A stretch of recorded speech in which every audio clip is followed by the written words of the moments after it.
All right, everybody, we're live, and so I think we'll start going. This is broadcasting on YouTube, just so you all know. Um, and I did post a link on Twitter, so you can actually go watch it or share it later. So thank you all for being here for the very first Farm and City Civic Social Club. um, and thank you very much to Capital Factory for providing this amazing space for nonprofits like us. Farm and City, brief introduction, is a 501c3 nonprofit, and we are dedicated to high quality urban and rural human habitat in Texas in perpetuity. And we believe in a vision of preserving Texas for people. We want healthy land and healthy cities.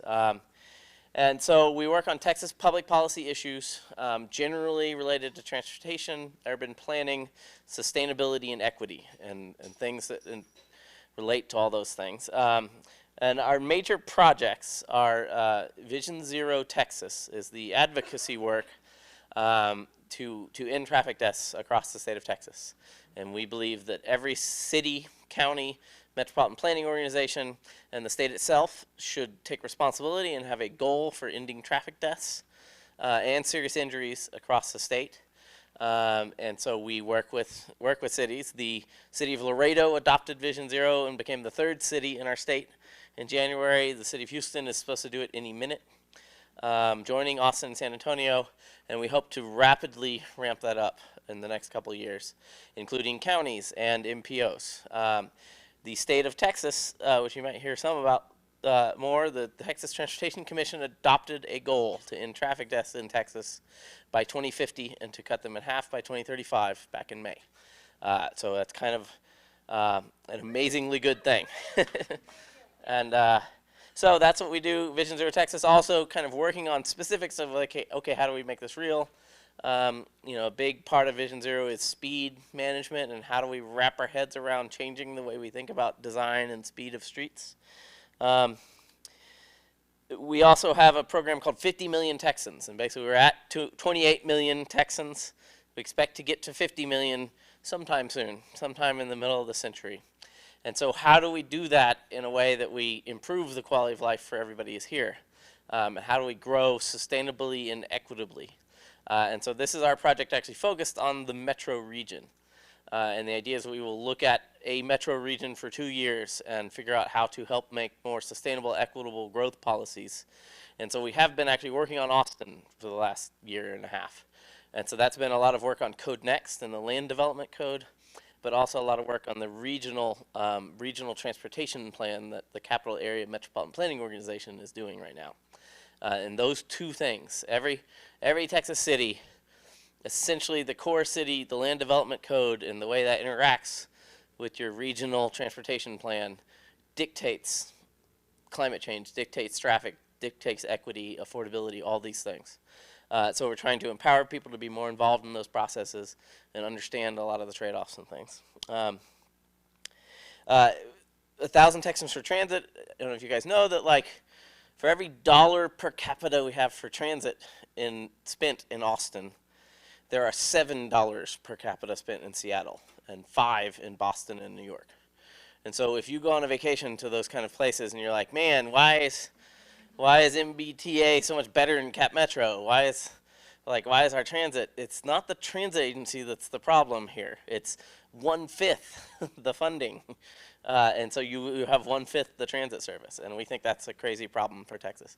The state of Ohio passed a gas tax increase, and I think it's like there's a 10-cent increase and 1 penny is dedicated to transit.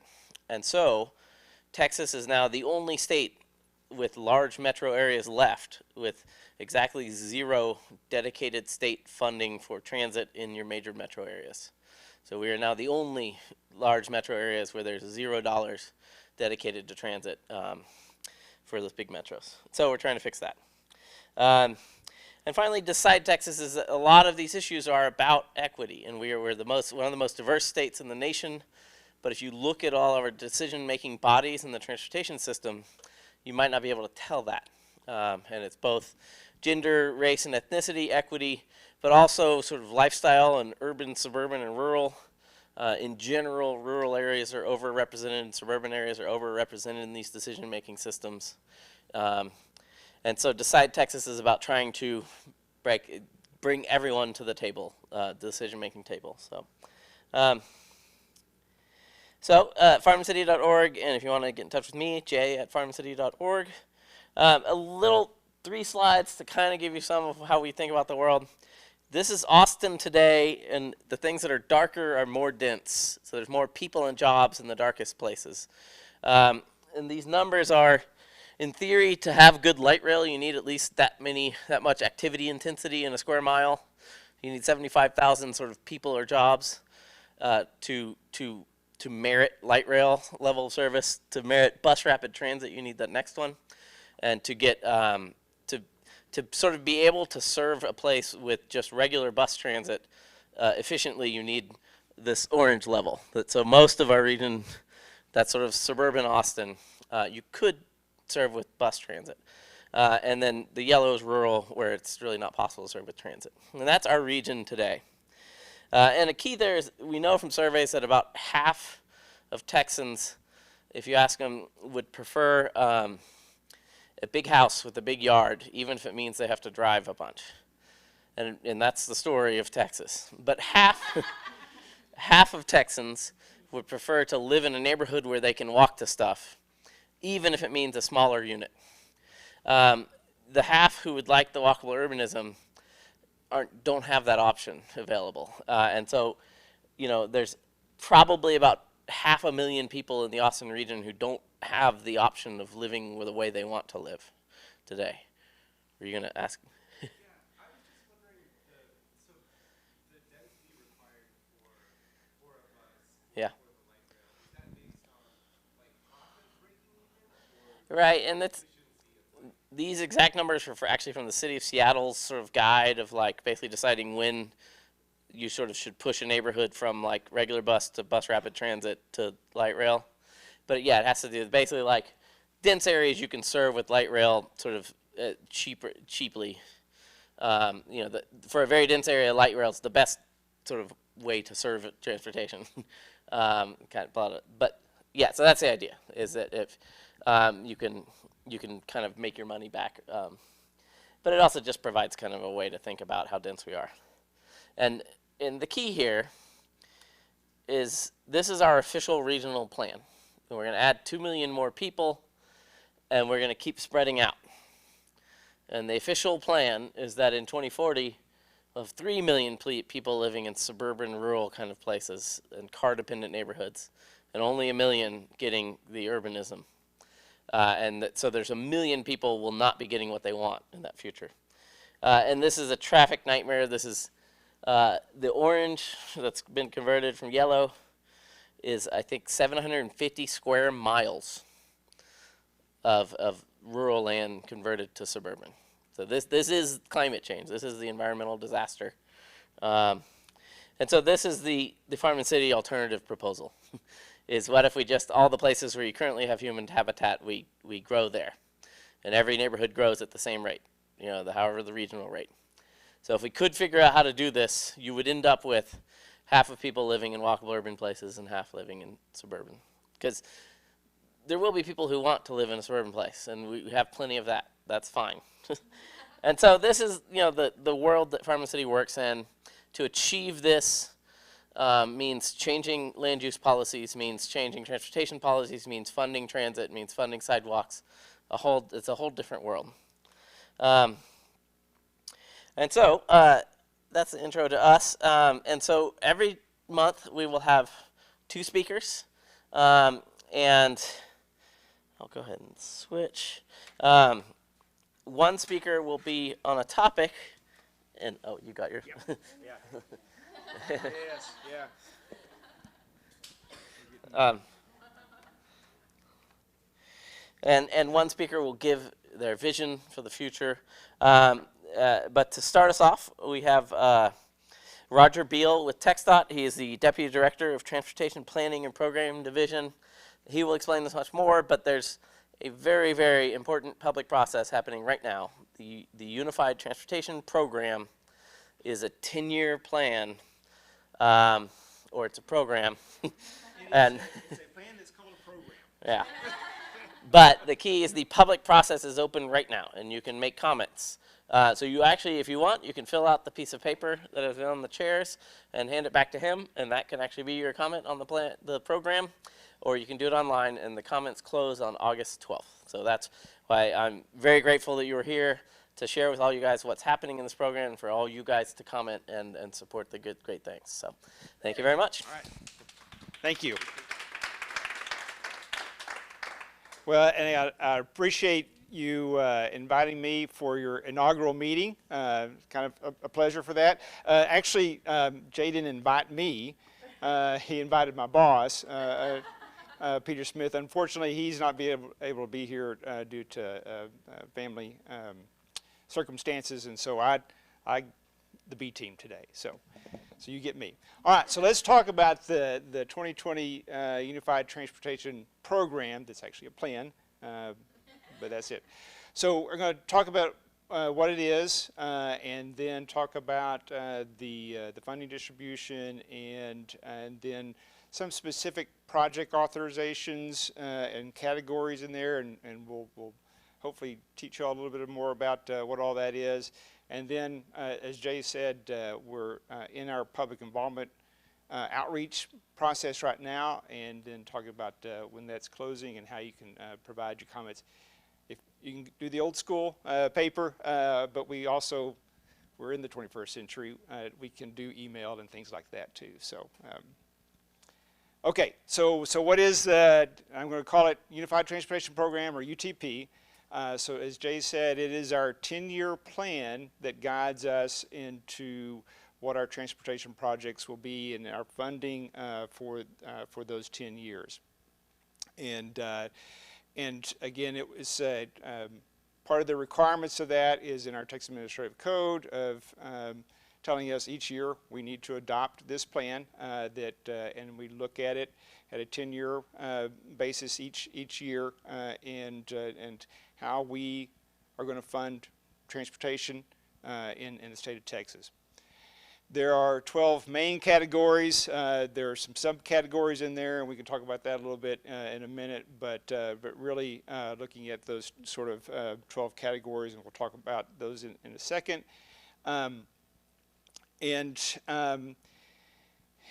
The UTP in of itself authorizes funding for all the projects in Texas, but the document itself only represents the mobility programs, and we'll see that categories 2, 4, and 12, and category 10 CBI. So again, I'll explain that in a second.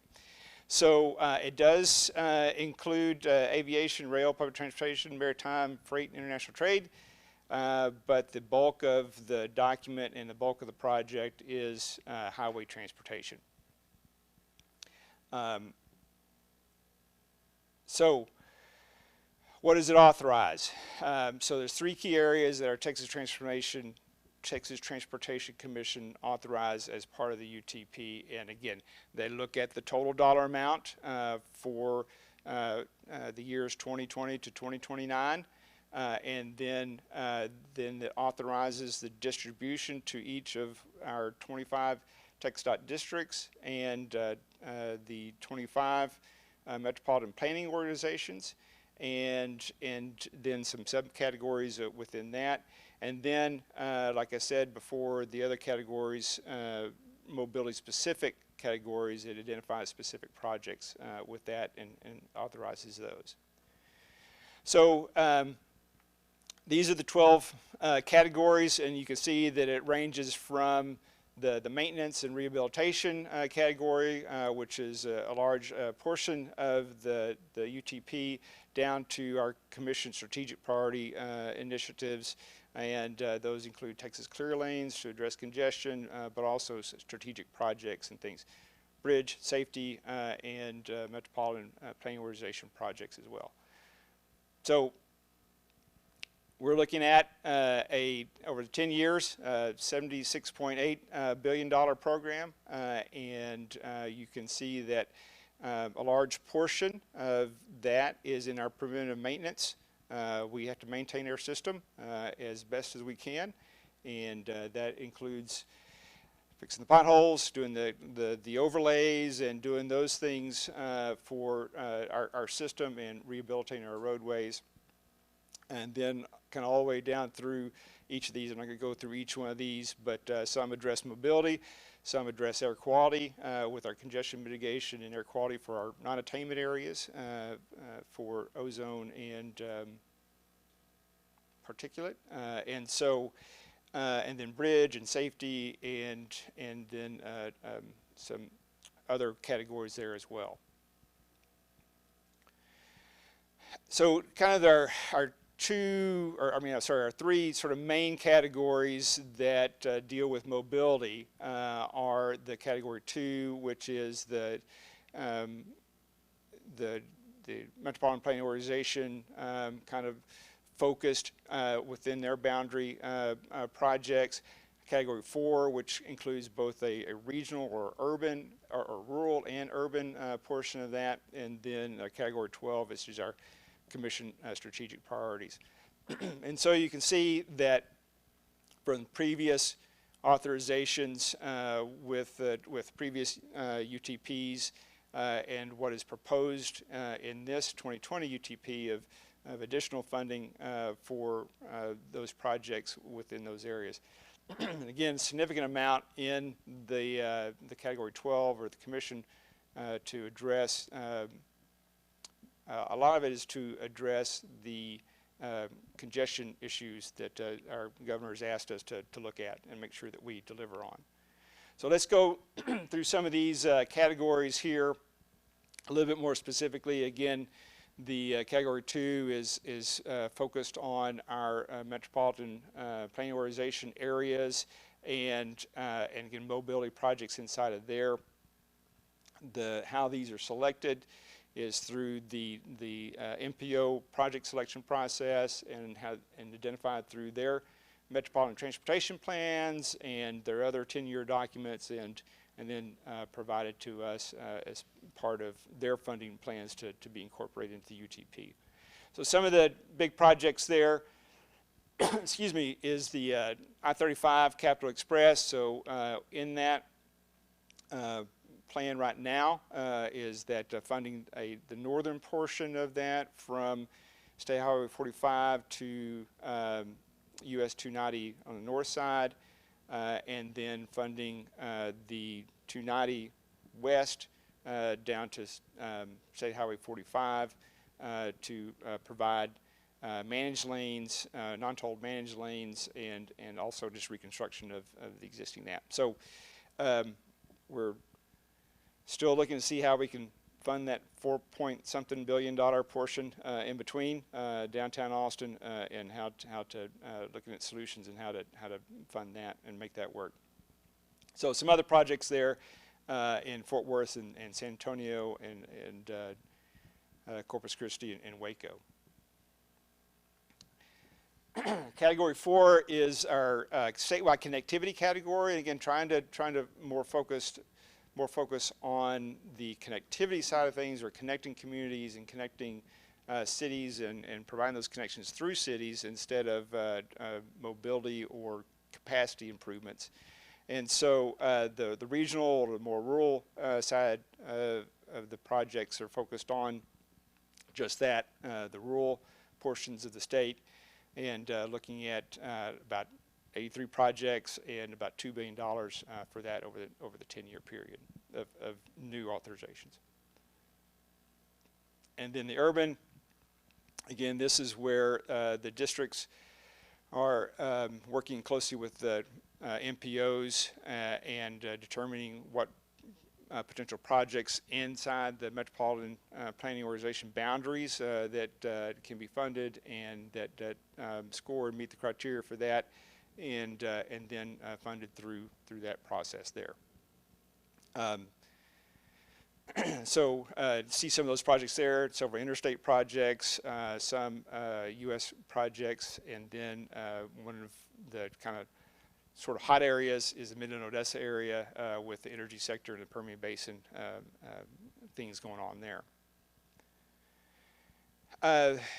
This category 10, is focused, again, a legislative initiative of funding and addressing some of our border issues of connections and connectivity. And so the coordinated border infrastructure is to provide funding for those areas and be able to provide that connectivity, provide that mobility for those border areas. And then category 12 is our Commission Strategic, again focusing on the other strategic projects around the state, but also this is where the area that Governor Abbott has directed us to address congestion. And so through our chairman, Chairman Bug, we've set up the Texas Clear Lanes program to focus on those high need 5 metropolitan areas, high need congestion issues, and try to address those. And so this is a significant amount of new authorizations with that particular category in this UTP. All right, so as I said, the UTP covers those major mobility projects and showing those, but it does not list out the 8,000 other projects within the state. And so there's several different ways to be able to look at that. And our project tracker map and project information on our texdot.gov website has more detailed information on each of the projects within there. But also you can go online as well to look at the UTP and see what is in that as far as those mobility projects and the distribution to the individual districts throughout the state and the MPOs as well. Jay mentioned this in that our commission has really moved forward into addressing the safety issue. Let me see, Mark, you may have to help me. Since 2001, since 2000, we have not had a death-free day on the Texas highway system, and it's that. I mean, we got to end that streak, and that's so. to help address that, our commission has dedicated $600 million, and have pulled that from their strategic priority side to be able to and put into our safety program, so that and we're looking at the first 2 years and seeing how we can have that 300 million and 300 million, or about 600 million in those 2020 and 21, and see how we can address that and move that needle and try to get us away from that trend of having a death on Texas highway every day. And so looking at being able to address that, and again, as Jay indicated, that our commission has adopted our Road to Zero and to have 0 fatalities by 2050. And so our commission is real passionate about that, and as well we all should be. And again, there's things that we can do design-wise, and we're doing that each and every day. But there's also personal things that we can all do. The phones, eating whatever you do in your car, you focus on driving. And if everyone focused on driving, then that would go a long way to preventing deaths on our highways. Other area that we've had, and again, focus area of the Permian Basin as a huge growth area, and if you ever try to get a hotel room in Midland, Odessa at this point, it's like F1 race day here or ACL or whatever. I mean, you're talking, again, where a hotel would be, $100 regularly, it's $607 for Motel 6. So there's huge growth, huge population centers, and a lot of activity in that area, and which has created congestion issues, but also has created significant safety issues. And so, again, our commission has recognized that and has dedicated $600 million over the next 2 years to be able to address some of those issues within the Permian Basin area. Just kind of one of these FYI things here, and that we have moved to a quote, a non-tolled environment, and that we're trying to get out of the toll road business, so to speak. And so there are some toll roads in our current UTP that would be moved on to the next UTP, or the 2020 UTP. The potential is that we would deauthorize those or pull those out.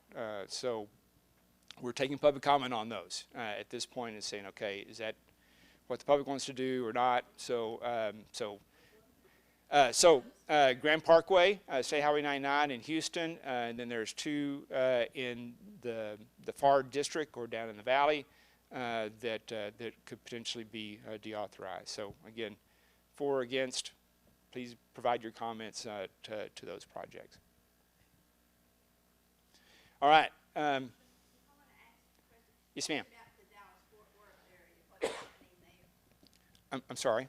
Tell me, just as you described Odessa's issue about hotels, what's happening in Dallas-Fort Worth with all the congestion that's going on there? So we're trying to address that again from the ways that we can, which is the highway system, and so through funding several different projects through the Dallas-Fort Worth area to increase capacity on the highways there. So I'm not sure if I'm answering the question or not. There's a specific section in your UTP that you can go to see what they're offering in the Dallas area. Yes. So in the UTP, right. So yeah. So in the UTP, there's each of our 25 districts and are broken down, and so all the mobility projects are listed in there for Fort Worth District and Dallas District, and for the MPO. I heard that California and New York are moving to the Dallas-Fort Worth area. Yeah. Well, How does that impact? I think, and and I'm not sure if my number is right, but I think it's somewhere around 1,000 people a day moving to Texas. I think that's what the demographer has said, and so and again, it's not just New York and California and Florida. I can tell you that like a lot of the migration is like the people who are moving to Austin are coming from Houston and Dallas and San Antonio. Right. Yeah, there's a lot of people coming from kind of California, but it's in migration. It's people Moving around. Right. around. So. I mean, we're getting more population growth, but we're also, a lot of people are just changing the city. Yeah. Yeah. We're a very mobile society, and we move around a lot. Yes, ma'am. Why is maintenance not considered a project cost with the initial dollar sign for whatever road is being worked on, instead of a later need to do all this maintenance of all the roads that were already built? Yeah, I don't have a good answer for that, because again, we look at again, providing that, whether it's a mobility solution or a connectivity solution with the construction costs there for that. But as far as the life cycle cost of that, we include that in some of our performance measures in looking at the projects, but not to the probably the greater extent that I think what you're looking at is that, okay, if we build this, we're going to have to maintain that for a long time, you know. So how are we going to fund that as well? And that's a challenge with our commission as well. Is okay when I can go back to that, you know, where do we distribute that funding? You know, and again, as like I said, as more we add to the system, the more we'll have to maintain, and so that maintenance will have to go up as well. So again, that's a decision point that we had to make as well to say, okay, do we move money from those mobility projects to maintenance now and address that? So, yes. A couple slides back, you had the end the street and the road to zero, and there was like 600 million. Can you give some examples of what are these projects or what you're doing? Okay, so I'm going to no. This is a great question, and that and I want to maybe give a little background to this as well. In that the in the category 12, all those projects had to be listed, and so they had to be known right now to be put into 2020 and 2021, and so we may not know all those safety needs right now. So by moving it to this category 8, that gives us a lot more flexibility to address immediate safety needs, but also some of the safety needs that just hadn't been able to be addressed because we hadn't had enough funding for it. So some of the items that we look at is the rumble strips on the edge of the pavement and on the center line as well, to keep that audible and physical reminder that you need to stay in your lane, and so that's one of the areas that we look at. We look at shoulder widenings where you know, again, I live on a farm to market road that is wide enough for my car, and if you go off that edge, then that edge causes a safety issue of being kind of eroded away, and then you lose control of your car. So addressing some of those edge issues of the roadways. Also providing additional guardrail in places that we need that. And then I'm trying to think of some other things that we look at. Just and maybe some traffic management kinds of things to help with traffic calming and things. I'm trying to remember exactly what all's in there. So, but again, sorry. Pedestrian bridges would not be in that category, right? I don't think they would be. So, yeah. Yes, sir.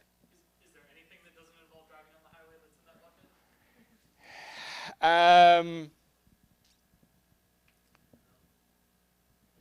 Yeah, I would have to look more closely at that.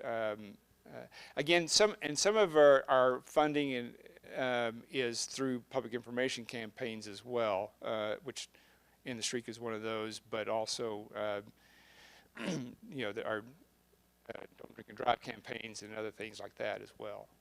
So. Are most of the fatalities over there, are there any fatalities that are addressed outside of highway driving? I guess what we're focused on, because that's where the majority of our world is on the highways, and so right. Yes, sir.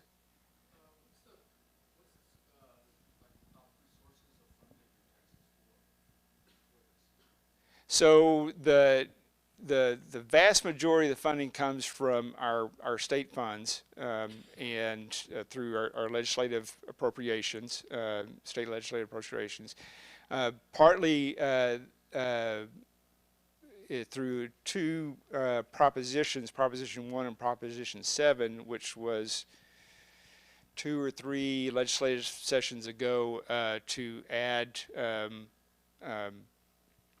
additional funding for highway transportation projects, and again, some restrictions on those, but again, from the oil and gas and from some other resources that the legislature has carved out for that. So basically, I guess if you looked at the 2016, 2017 UTP, the total program was about 35 billion, and so through those propositions, we've added.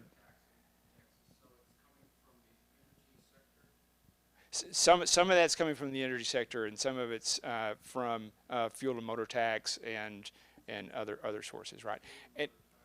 And then the and that's sort of our typical Fund 6, what we call Fund 6, is through gas and fuel taxes through there. I'm sorry.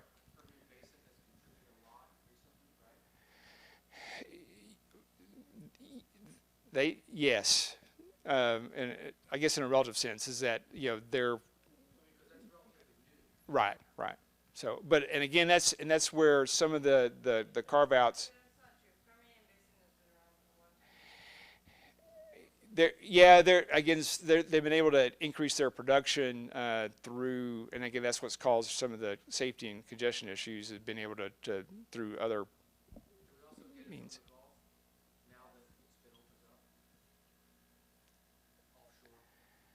Yeah, I'm not sure how that.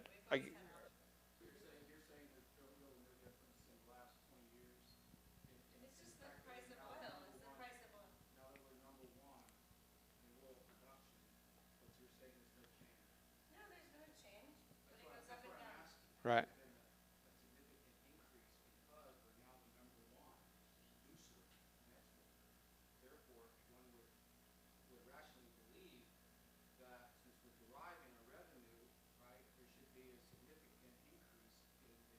Prop 1 and Prop 7 only happened within the past 5 years Right. because of the increase. Right. I mean, the legislature would have never done it if there wasn't a huge gushing flow of. Yeah. No, so there's been no major change over the past 5 years because the legislature only decided to start diverting the incredible amount of money that we're getting from our oil and gas revenue within the last 5 years. Yeah. And so it kind of circle back is that the vast majority of the funding is coming from gas and fuel tax that you pay at the pump, and both state and federal there. So the other source is federal funding as well. So. And then the offset of that is the other increases would be the population influx, right? More cars, more tax, right? For the gas sales tax, yes. Right. Okay. Yes. Does the legislature dictate how the money is spent, or at least like what buckets exist? Or is that, do they like hand you guys a pile of money and say like figure out how that's They give us direction on where we so that to how that and again, but part of that, the category breakdown is to address to make sure that we are focused on the right things within the state. So, okay. Okay. Well, I do have one answer for you. This television typewriter thing says 14 billion in taxes were realized from the oil and gas industry in Texas. Okay.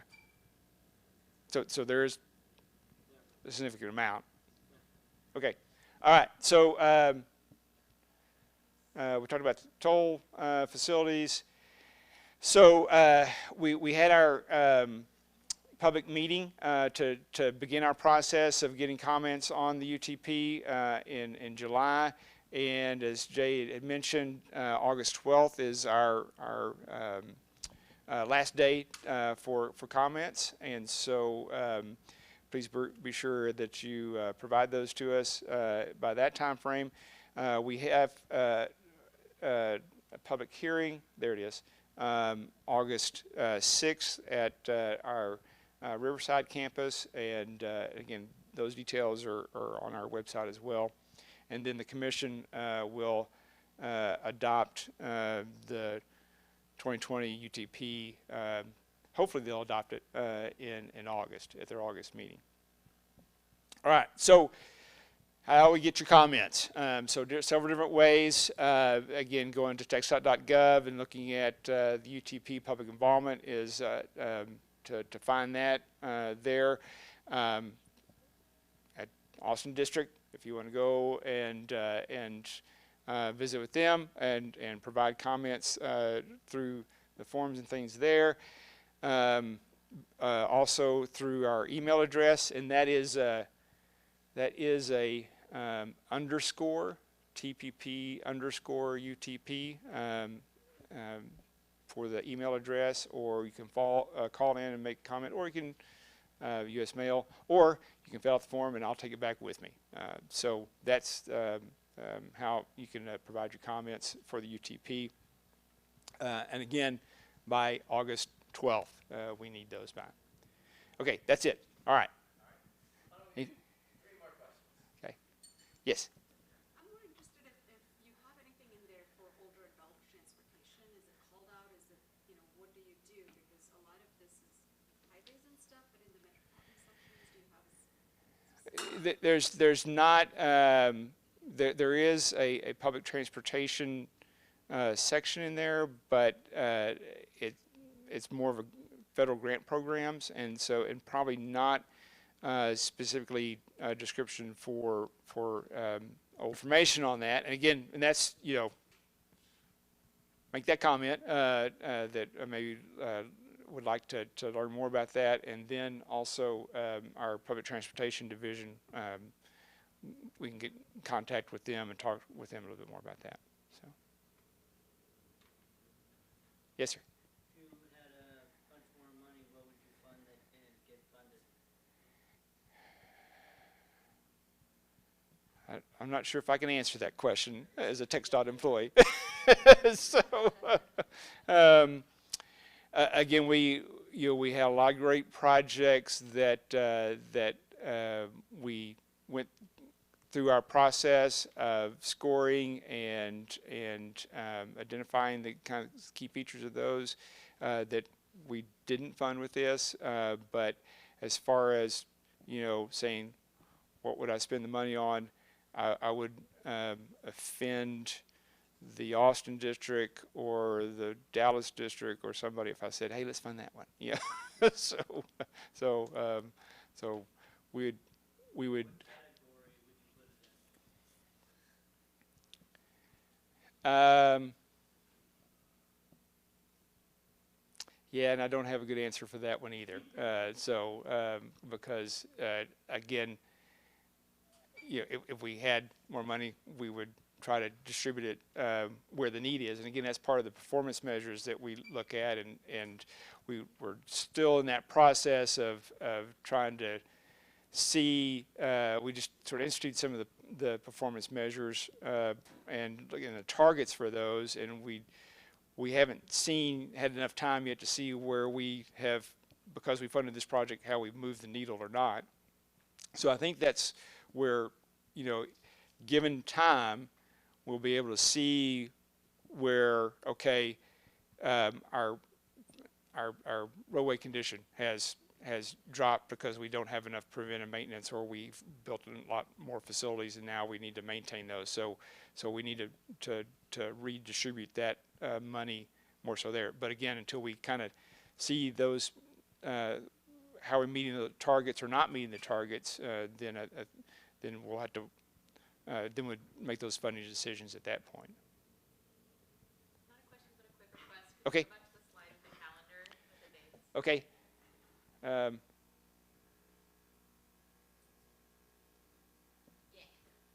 All right. I'll see if I can make it bigger. Is that it? Okay. That's. I wonder if could you finish up on, at the risk of being too long, very briefly, the UTP is one thing that your department does, but there's also the Texas Transportation Plan 2050. Right. There's a long-range plan, then there's the state TIP. And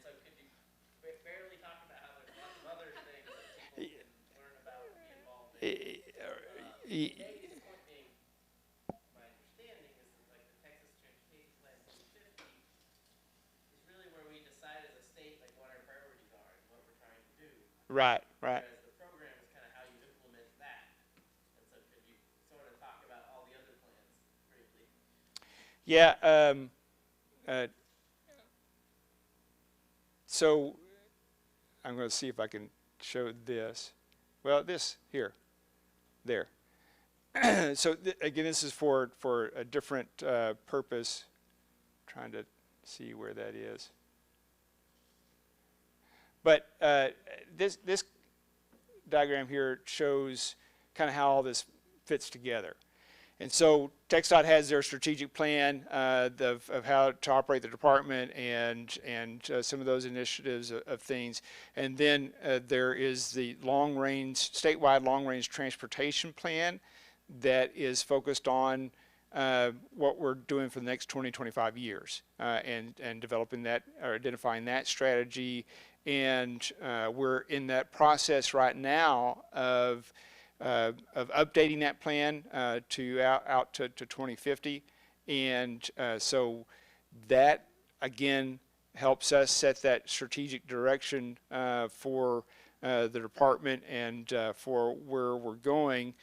That will, in theory, and the desire is that will feed where we go for the next 10 years into that into actually funding or providing that plan to fund the projects.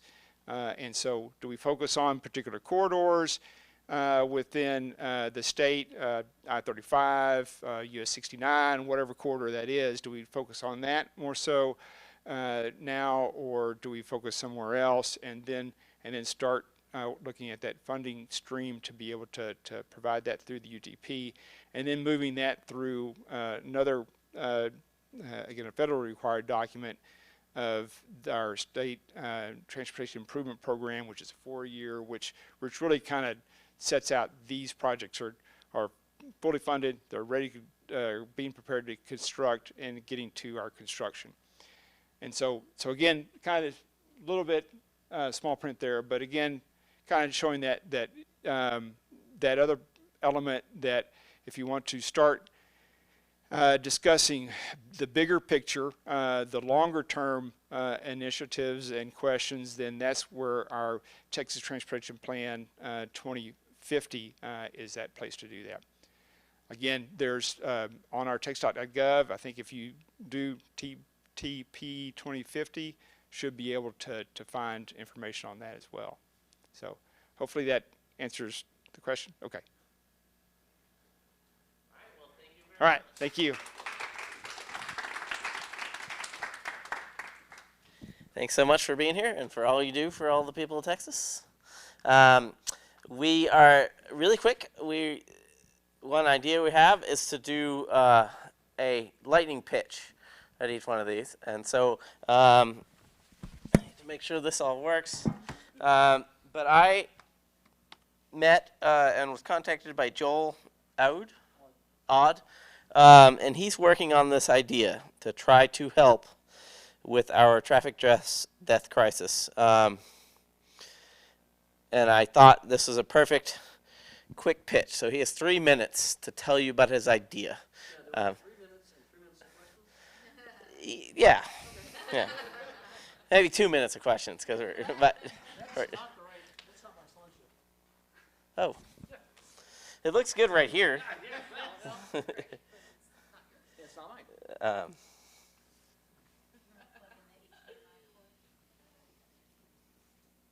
Yeah, you ain't. I don't think you're connected to anything. Yeah. Okay. Magic. Magic.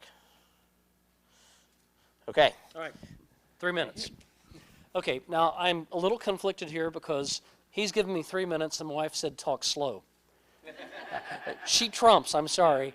My name is Joel Lott. I work for Leantail Lab, and one of my clients is a catastrophic insurance adjuster. And we do forensic work. They'll bring me a grainy, horrible film and say, how fast was this truck going in this image? That's a truck? Okay, we do that work. That's what we do. They'll show me a microscopic picture of the filament from a light bulb. Was the vehicle's lights on or off at time of impact? Okay, we can figure that out. That's the kind of stuff we do. So we're a lab, okay, and we mostly deal in ideas. So in this process, my client came to me and said, we are getting slaughtered financially. And I said, what do you mean? He said, do you realize 11 teenagers die every day texting and driving? No, I didn't realize that. And here's the problem. 11 teenagers a day, 6,000 deaths annually. That translates to a massive loss for the insurance companies, but it's also a massive loss of life. And the 11 deaths don't count brain injuries, spinal injuries, amputations, disfigurement, horrible, horrible deaths. And this is just teenagers, not old geezers like me or young people like you. This is just teenagers, 11 a day. So he said, fix this.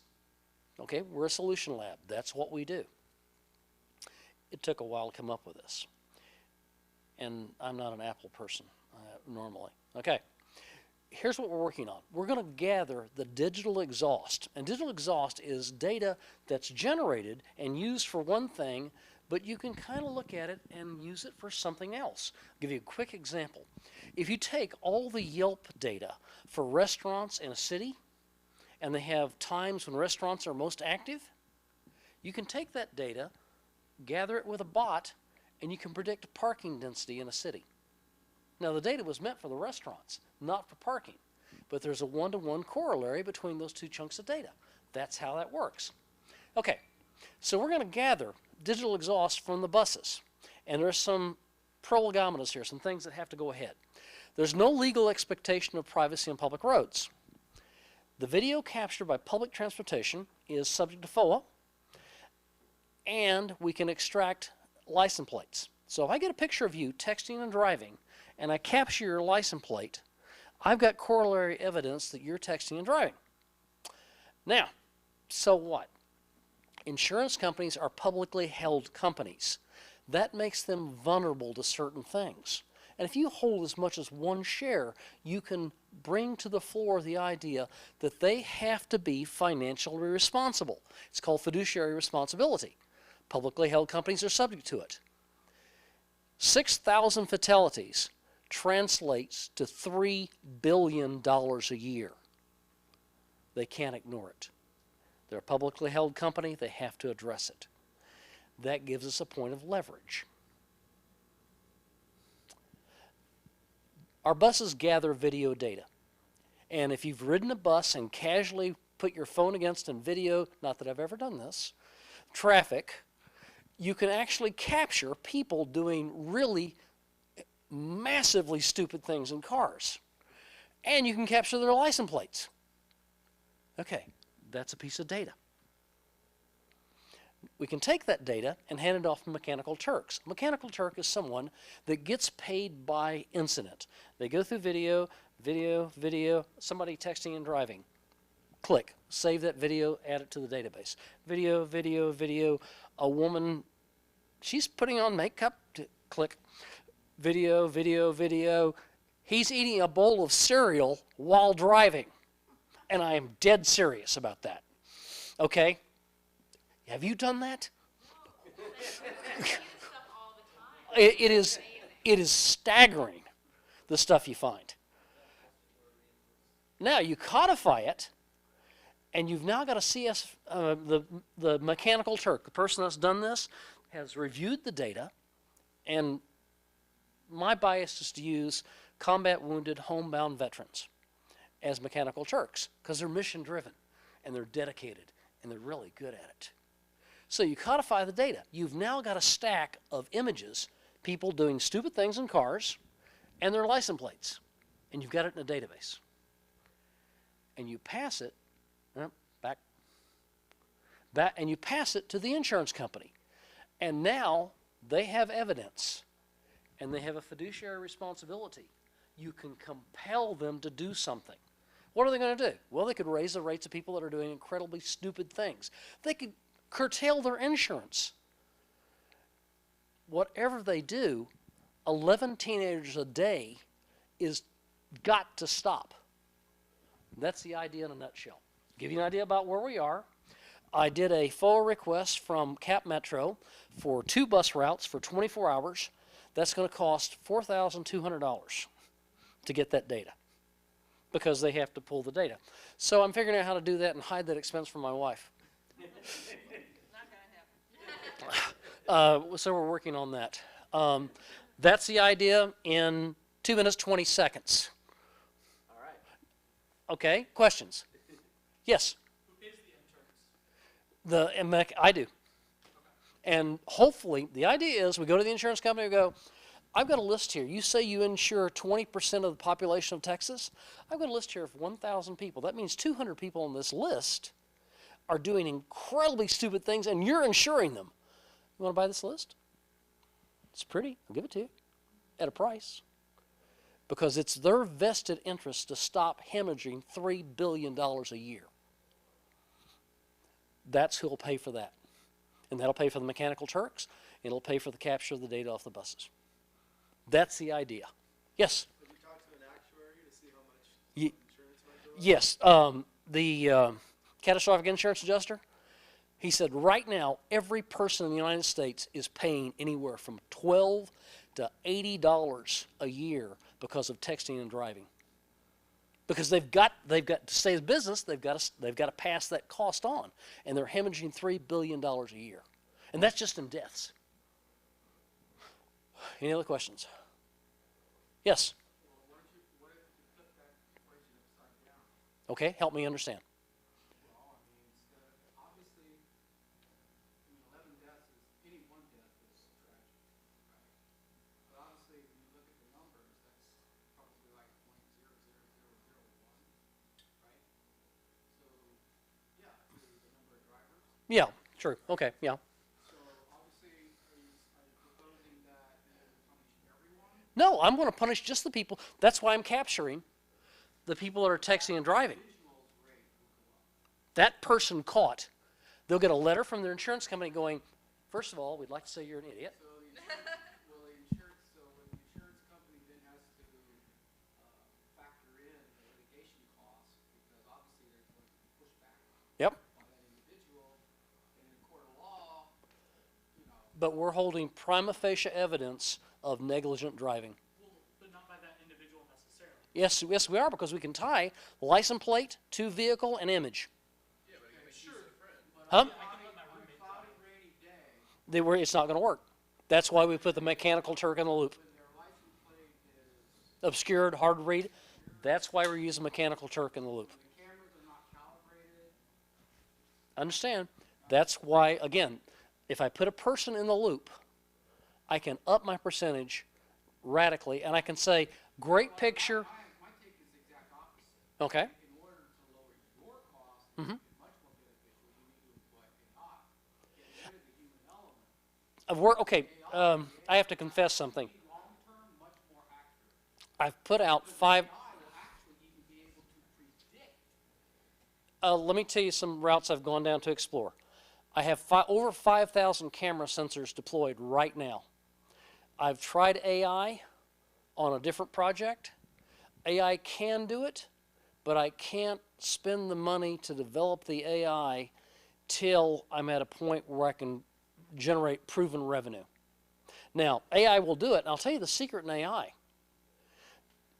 Cell phones emit a very specific frequency of light. If I can catch that bouncing off your face, I can probably up my percentage of accurate detection. But yeah, I agree AI will be a path, but I'm going to use Mechanical Turks until I get enough revenue that I can fund the AI. Well, actually, my take on that is a combination. Yeah, it certainly will be. And it'll be and we're going to do a crawl. The upfront work Yeah. with the AI and then use the human in the loop, right? Is the term. I'm probably going to do a crawl, walk, run, starting with Mechanical Turks, bringing in AI at some level, and then finally get to the point where we're largely AI with validation of Mechanical Turks. Are the buses dense enough? Is there enough density in order Yes. to make it? Yeah, and it's not, you have to think of it this way.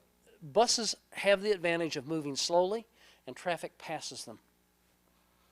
If they were running at the same speed of traffic, it wouldn't be as effective. But people pass them and do stupid things while they're passing them, which scares me.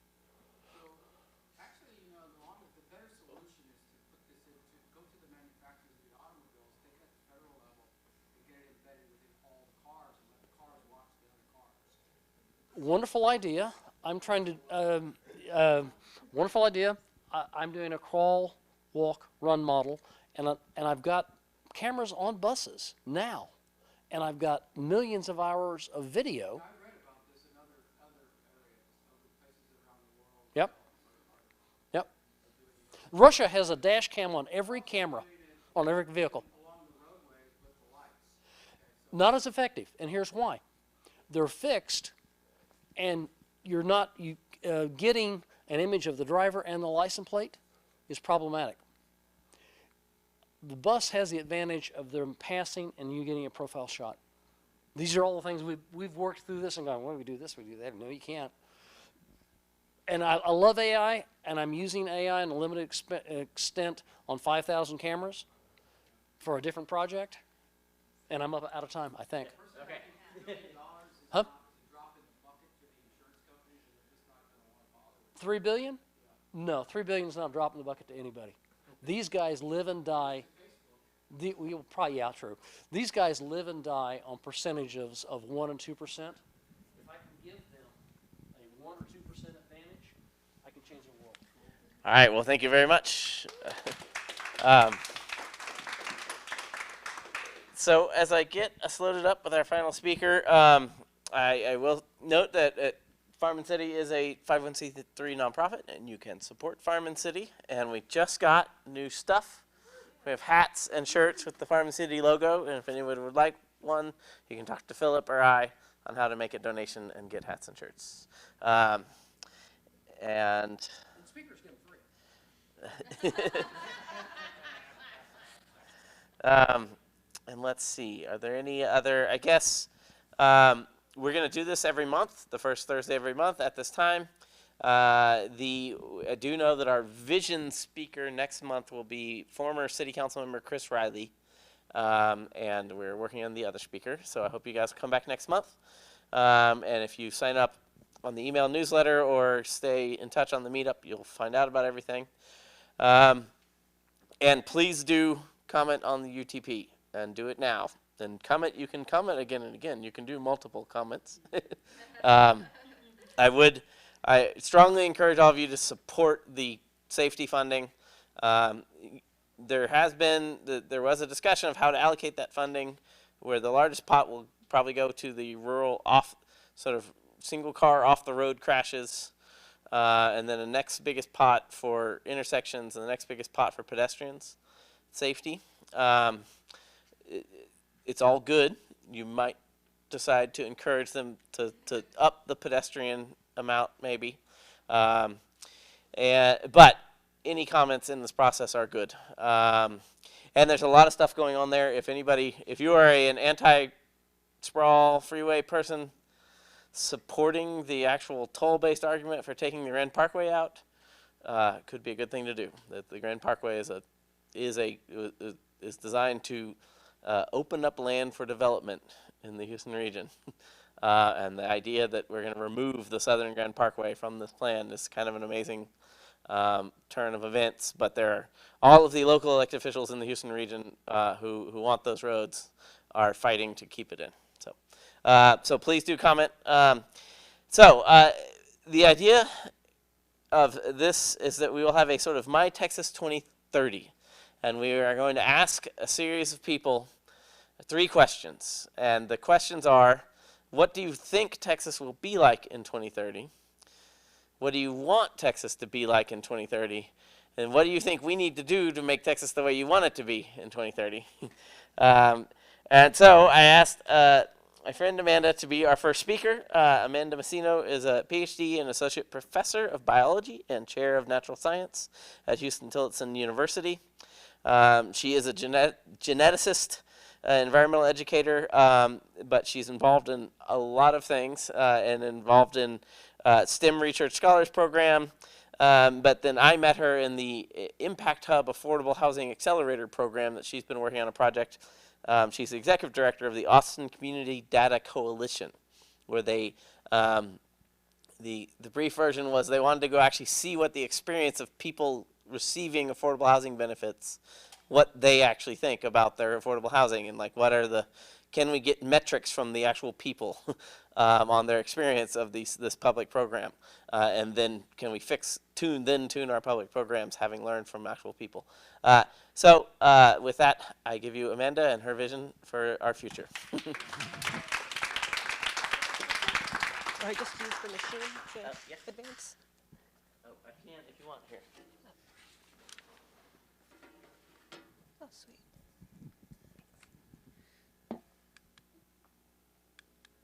Oh, there we are. All right. Go back. Okay. So just Hooray. right. All right. Hi, everyone. Yeah, so Jay mentioned how we came to know each other through the Impact Hub Accelerator, and I was especially honored that he asked me to do this vision talk, because one of the things that came across very clearly from the accelerator and from getting to know Jay in that way is how primary vision is to what he does, and how he starts with that in his organization and in his planning, and everything is about advancing that vision of equity and sustainability built into our development. And so I really appreciate him asking me to do that. So vision is very personal. Y'all don't know me. Luckily, you only have to know 2 things about me to understand the sources of my vision and why I'm going to talk to you about the things I'm going to talk to you about. The first is that I am a biologist. I have been fascinated with living things since before I had words for naming them, and that continued throughout my life. Biology is the scientific study of living things, so that means studying the scale of life from the molecules of heredity like DNA all the way to the interactions and organisms that make up the biosphere of the entire planet, micro to macro. And when we look at the living things on the planet, very, very quickly we appreciate diversity. That we have bacteria and elm trees and humans and giant squid. And all of those organisms, all of that diversity shares a connection, a common origin, common molecules and pathway, common evolutionary history. That tension between diversity and unity, that is one of the core tenets of biology. And understanding that is complicated and amazing. Diversity and unity. One, but not the same. Second thing you need to know is that I work at Houston Tillotson University, which is the oldest institution of higher education in Central Texas. We are a historically black college or university. That means that the school was founded specifically with the mission of educating the descendants of freed slaves. Our student population is largely African American and Hispanic. Most are very low income. They qualify for Pell Grants, so that's the highest category of unmet need in the federal student aid system. And many are the first in their families to go to college. And our mission institutionally is to educate our students so that they can be more represented in the sectors that affect their community. They are underrepresented in the sciences, in mathematics and engineering, underrepresented in planning and architecture, underrepresented in environmental fields. So we want to address that. So knowing that, biology, HBCU, social justice, immediately the first thing that came to mind when Jay presented this question was, what are the demographics of Texas going to be in 2030? And Texas, as you might know, is a majority-minority state. What an interesting phrase that is. That means that whites are no longer the highest percentage segment of the population as of 2005. The nation will follow that pattern in 2043. Much of that in Texas, as it will nationally, will be due to the growth of the Hispanic, Latinx population. And we are just getting to the point in Texas where we're not just going to be majority-minority, but Hispanics will be the largest, again, by percentage segment of the population. So our population is growing. Our population is reflecting more diversity. But opportunity and equity are not increasing in tandem with this growth. Austin, Round Rock, San Marcos, you might have heard this too, is often described as the most economically, educationally, and socially segregated metropolitan area in the United States. We do not all have access to the same resources. So the things that you need to live a healthy life, having parks, having food, healthy food near you that you can afford, a doctor, a consistent doctor who you can afford, having clean air and clean water. We do not all share equal access to this in Texas or around the country. And the way that this phenomenon plays out nationally is this sort of terrible, I don't have words for it, this phenomenon of zip code destiny, where the single number that relates most to your lifespan is your zip code. Not your genetics, not how many times you go to the gym or how clean you think you eat. Your zip code determines your lifespan. Where you live is how long you're going to live. This is a map from El Paso.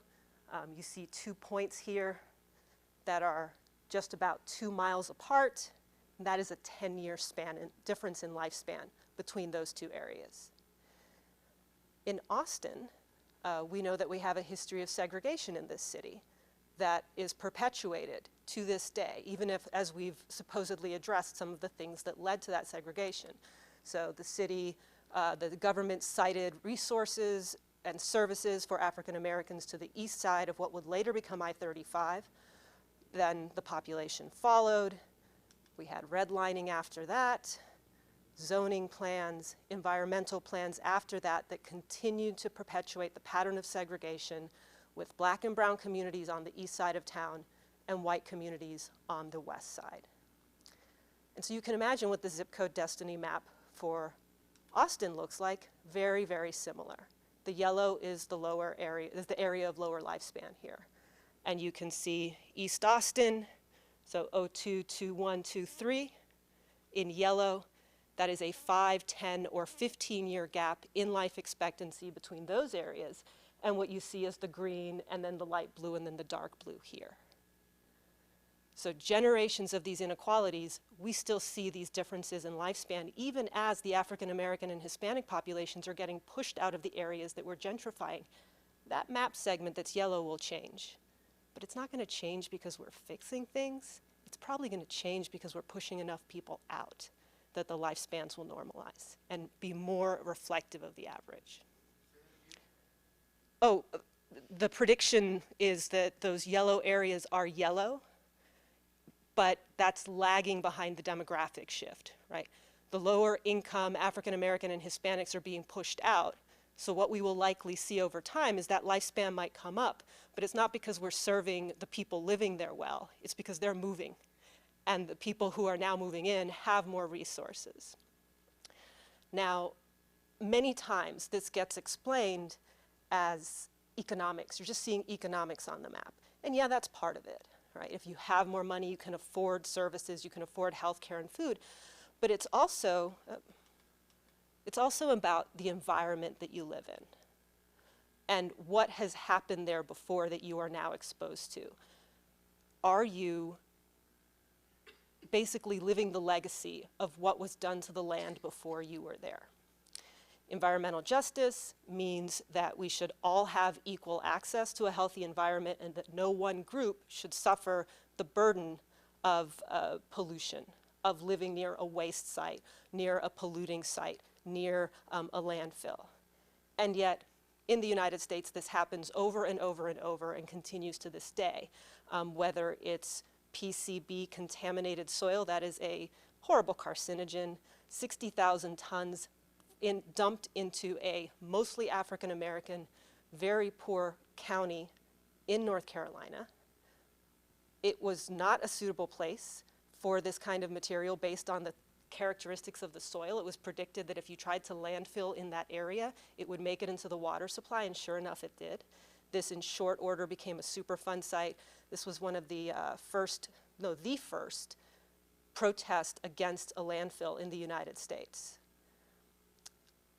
It's what we see happen in Flint to this day, right? After how many years now of knowing that the impact of having lead in the water is hitting those lower income African American communities who also, again, don't have the resources to deal with the burden.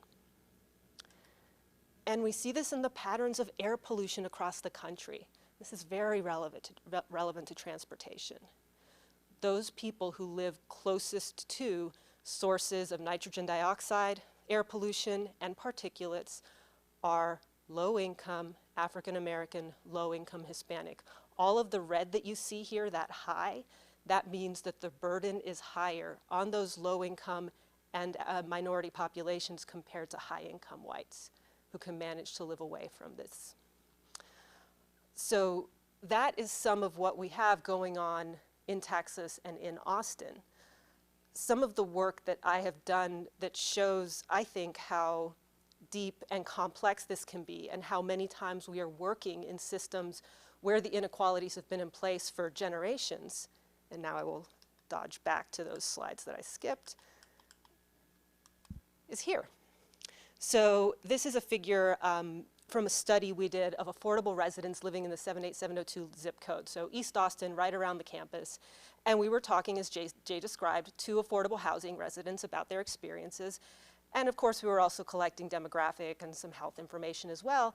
And the folks living in these affordable housing units reflected largely an African American and Hispanic population. So the affordable housing was in some ways blunting the impact of displacement, preserving some of the demographic history of these neighborhoods that have undergone the great push out for African Americans and Hispanics. So great news, right? If you provide affordable housing, even in these highly desirable areas, you can preserve some of the history and some of the legacy of those areas.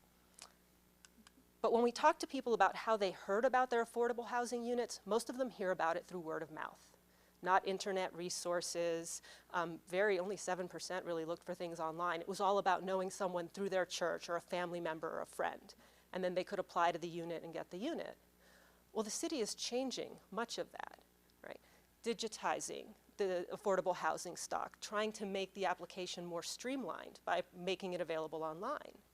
What seems to be a good thing is going to deny people access, because these are folks who either don't have consistent access to the internet, or even if they have mobile phones, they don't use them in that way. They don't use them as a communication and information resource. And when we share this, often the answer we receive back is, don't worry, there are groups working on digital inclusion, so they'll be trained up on how to use the internet. This is another project we're working on with the Austin Housing Repair Coalition, a great group of organizations who provide affordable home repairs. This program has been incredibly impactful. They're working mostly with older homes, 60 years or so, and older residents, also about 60 years or so. And those residents have been in their homes about 30 years. And making repairs that make the homes safer, healthier, more environmentally friendly, they help people stay in place. And so you can see from the distribution here that many of these homes are in that eastern area. So fantastic, a program that is having an impact that we can now measure on helping curb displacement, letting people stay in the neighborhoods they want to stay and have access to the resources that they know. Except when we look at the health status of these residents, disease burden is incredibly high, way out of proportion with the rest of their neighbors. Respiratory disease was one of the most striking. So we need to think about ways to get health resources to them in addition to these repair programs. So the vision's sounding pretty grim right now, huh? Oh my gosh, inequality and stratification and segregation, and your water is dirty and no one wants to help you clean your air. What are we gonna do? So here's where the biology comes in. My vision is that we need to address all of this together, from the small scale to the large. You don't work on just the short-term solution, providing that affordable resident with a new mattress and an air quality monitor and a filter. You also have to address why that situation was created in the first place. The racism and the classism and the lack of inclusion and the lack of resources. and you do not have to choose. We often talk ourselves into being pragmatic at the expense of addressing the long-term issues, as if you can only do one. But that's not the case. In fact, the only way to address these things together is to make the value be the thing you start with. And for me, that's diversity. You have to put diversity first. Not at the end, not when you have your great plan and you want to take it to the community to get feedback that you probably are not going to implement in the first place. At the beginning. So what that looks like is actually pretty simple. First of all, look at your process or your organization, and if it is not diverse, fix that.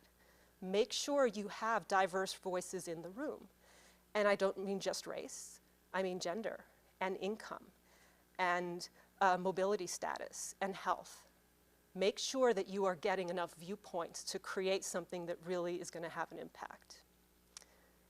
At the same time, that quote-unquote diverse person that you just brought into your organization, they are not the representative for diversity in your group. It is not their responsibility to educate all of the rest of you about diversity and speak to all of those issues. Everyone, not your committee, not your diversity officer, everyone on your team needs to be putting this first and be educated on the span of these issues, from interpersonal relationships, microaggressions, biases, to the systemic factors, and be looking at every project with that lens. And the third one is that the first check of your project is, will it serve equity? Again, first. Not after the budget balances, after we have enough people served, at the beginning. Because if you don't, you are solving the short-term problem while you contribute to the long-term cause. And that is not a solution after all. When it comes to diversity, there are two sets of reasons that really speak to me about why this is so important. And one set is kind of philosophical or moral, and it has to do with the impact of diversity on the people around you, but also on you. And this is a quote I love that I think exemplifies what's going on. If you are not capable of meeting someone different than you and seeing their value and reflecting that back to them, there is something deficient in you. And you do not fully express all that you can be as a human being if you are not inclusive of others. So that's a challenge, but it's also the promise of what you individually will be if you can contribute with others to advancing this. I forgot to attribute, sorry. That was not me, but clearly. The second set of reasons are pragmatic. Diversity is the engine of innovation and creativity. None of us individually are as smart as we think we are. And the arrogance of bringing something to people to solve their problem for them gets played out over and over and over again. And the solution is to take advantage of all of the knowledge from those diverse perspectives at the very beginning of what you are going to do. Your product, your process, your organization will be stronger for it, and so will you. And this is what I've been quite frankly blessed to work with at Houston-Tillotson for the last almost 10 years now. This is my 9th year. We have seen this, the benefit of diversity, the benefit of putting that as the front driver of everything we do in the programs that we develop with our students, in the ways that we are transforming our campus. Some of the pictures here are our student researchers. We have a tiny set of students, 1,100. I have about 120 biology majors. We research prostate cancer and wildlife biology and cardiovascular health and protein chemistry. We can do it all, even with our size, because we are powered by this commitment to diversity and to, again, valuing advancing social justice even as we make strides in science and technology fields. We're also doing this on our campus. We are making our campus the greenest in the country, little by little, but we are doing it in a way that is responsive to and reflective of our students. My colleague from HT is here as well, our sustainability director, Karen. And one of the things we've done over the last few years is we've shifted what we do academically from environmental studies to environmental justice. That is the name of the major now. And it wasn't because we had the brilliant idea one day that environmental justice is what our students need, so we shall make that the major. It's because we were listening to everything that they brought us. And we knew that that was the source, that was the engine for the creativity and the way that we needed to go. So that's my vision, diversity first, in practical and philosophical ways. And it will be the check to the problems that can be perpetuated when we ignore that at the expense of what seem like practical short-term goals. Final lesson from biology to inform this. If you know anything about ecology, you know that the most resilient ecosystems are the ones that are the most diverse. Bacteria, plant diversity, organisms. If you have a net with all of these organisms reinforcing each other, checks and balances, food sources and food producers and decomposition, if you have an insult, like a disease or a volcano or a terrible set of policies, the ecosystem will bounce back. And that only happens when you have biodiversity. And we're the same. So that's my vision.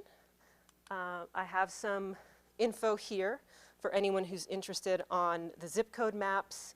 And if you are looking for diverse individuals to work with, there's a couple of good resources. The New Philanthropists is actually a group that is advancing board members of color, and they're having a process right now. If you want to learn more about that, look at their site. They're matching people up with organizations. The other is a conference that is coming up that is about building and designing with diversity in mind, and so that's going to be here in Austin as well. That organization has had several rounds of these diversity-oriented workshops with a different theme each year. So, yeah, and I'll take any questions now. Thank you.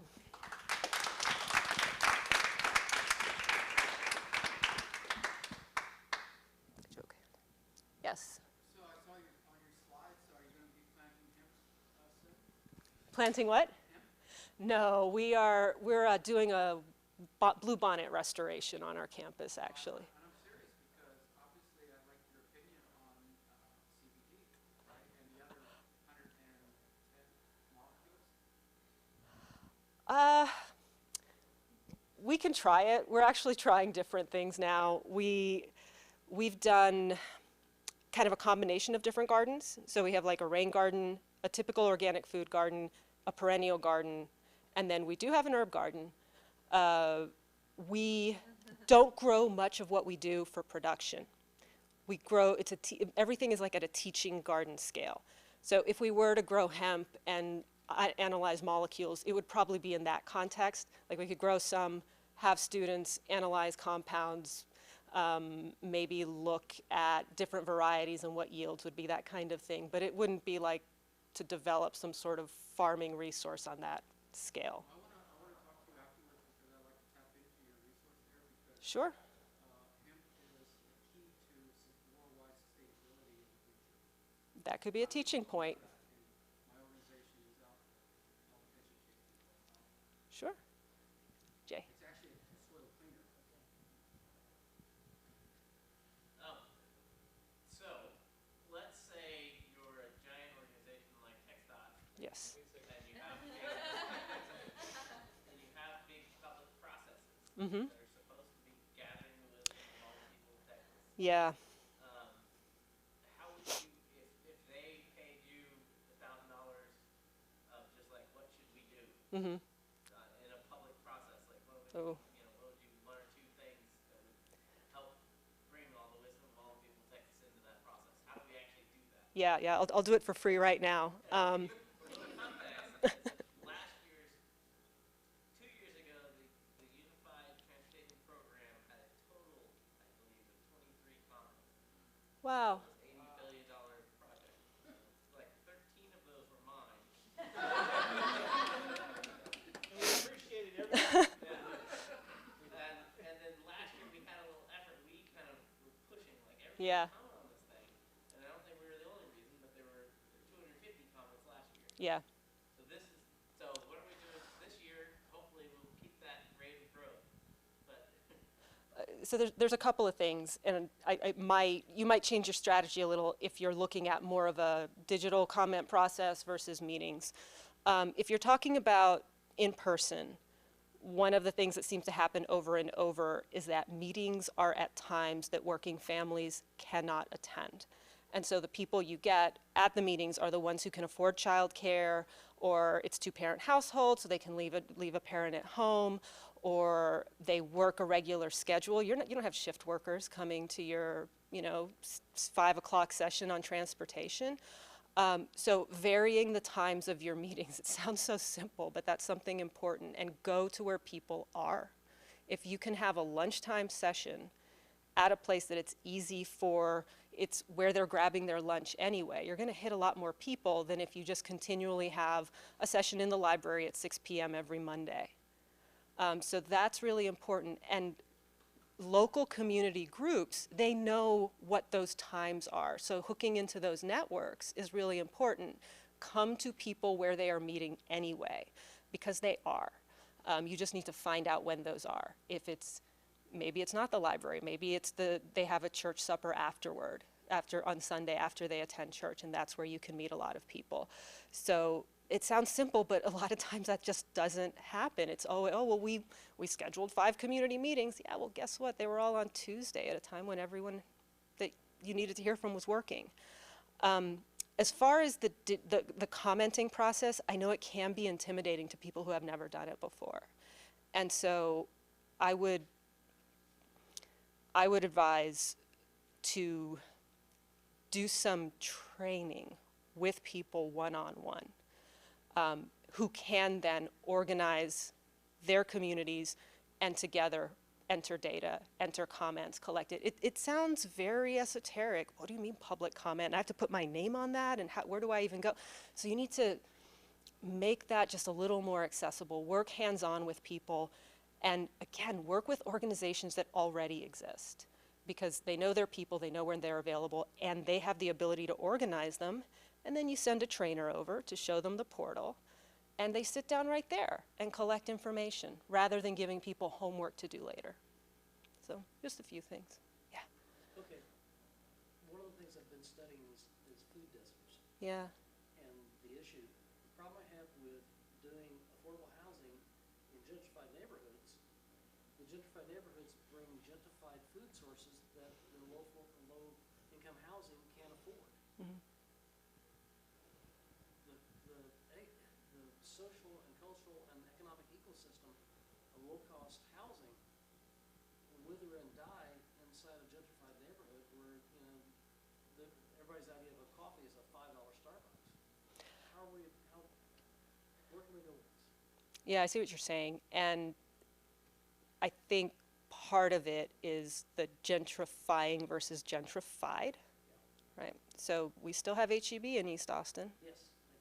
And their prices haven't changed that much. We survey them every year with the students.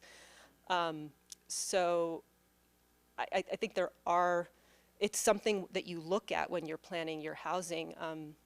Urban Land Institute did a survey of a couple of potential affordable housing sites here in Austin, and that was one of the criteria. So it wasn't just cost and footprint and parking and work, but it was also access to food. That was my little bit of the report. So it's something to consider, and there are ways to address it, but I don't think it should necessarily be, oh, well, there's no food, gentrification is done, we're finished. Yeah, it's an important characteristic, though. No. FarmBot is an automatic growing system Huh? that can be containerized and can produce a massive amount of produce very quickly in a small footprint. Well, that sounds like a solution right there, doesn't it? Well, that's what I was searching for a farm. Yeah. It's called FarmBot. Excellent. Oh, yeah. Yeah. All manner of them. Yeah. We like FarmBot because it's open source. Yeah. Yes, ma'am.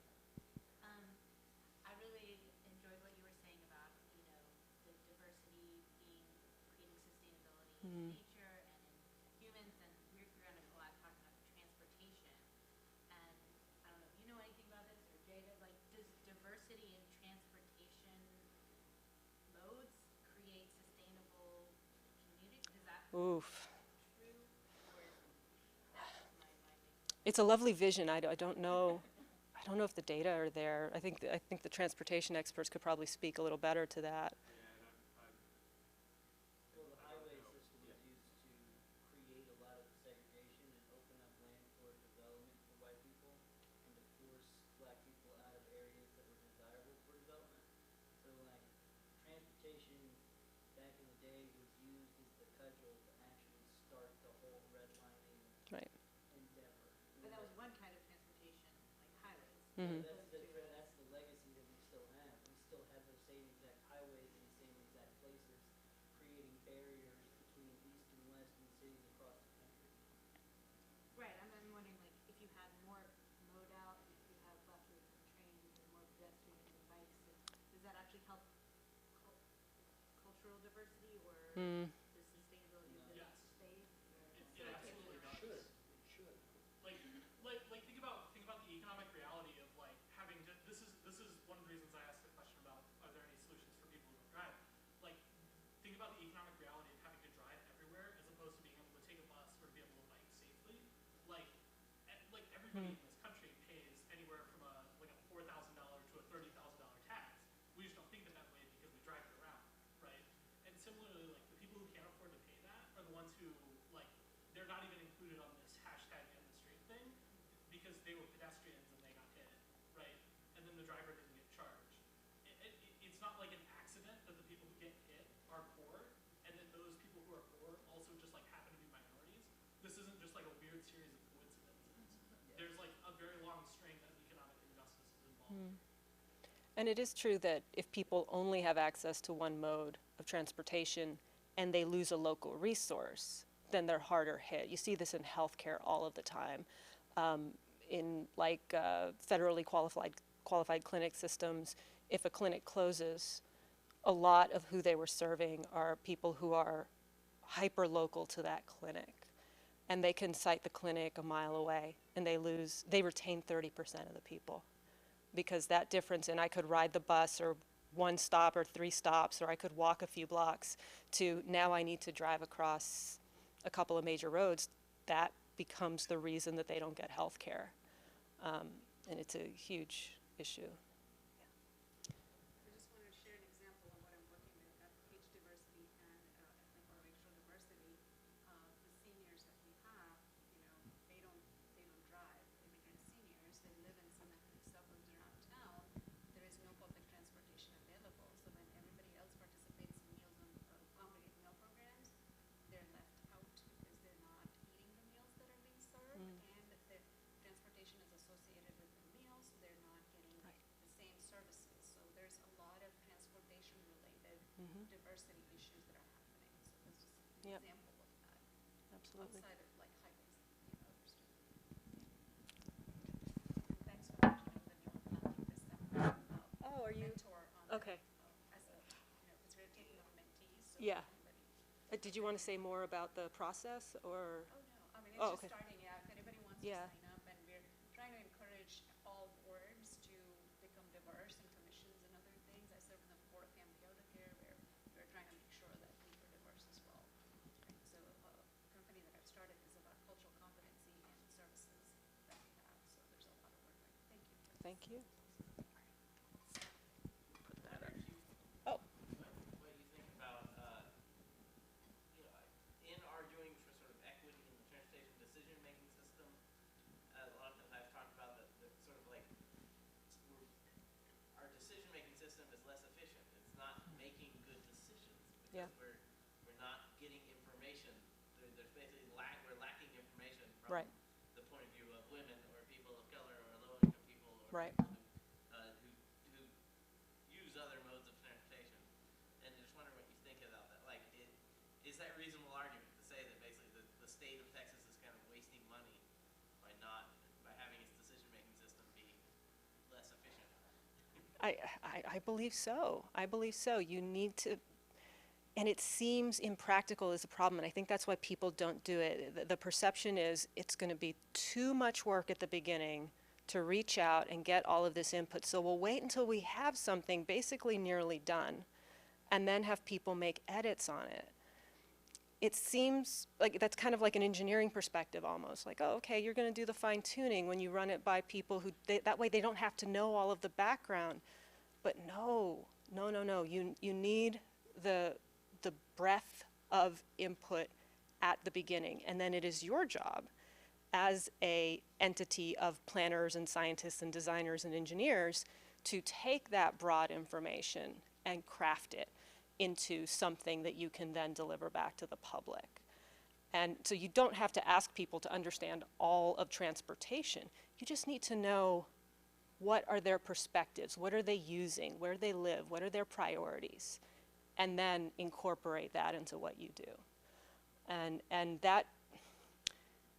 that's going to make a stronger product, but I believe that also makes it more likely that you're going to have buy-in to whatever you do. Right? You can't wait till the end and then have people buy in. That's not really buy-in. It's buy-in when you've considered them from the beginning. I follow on to that. And my question was, so you can go to them and find them, but do you have any tips on how do you motivate them to participate? It's a relationship like any other. Mutual respect, understand where they're coming from, explain where you're coming from. You know, it sometimes can seem as if organizations only go to the community when they want something. And so anything you can do to correct that sense. I'm coming to your community meeting on a regular basis. I want to learn about you and participate in what you're doing as much as I am expertise. That exchange and that mutual respect goes a long way, because then you actually have become part of their community instead of just being the... It sounds like it's a time equation. Yeah, it is. You need to go there and invest the time Yeah. in order for them to develop trust, because I find personally that most take the attitude like, why should I participate? It's not going to matter. My voice doesn't matter. Right. But you, by being there more than once, you show them that it's mattering, at least to you, to start out with. And that's how it begins. Yeah. All right, thank you all.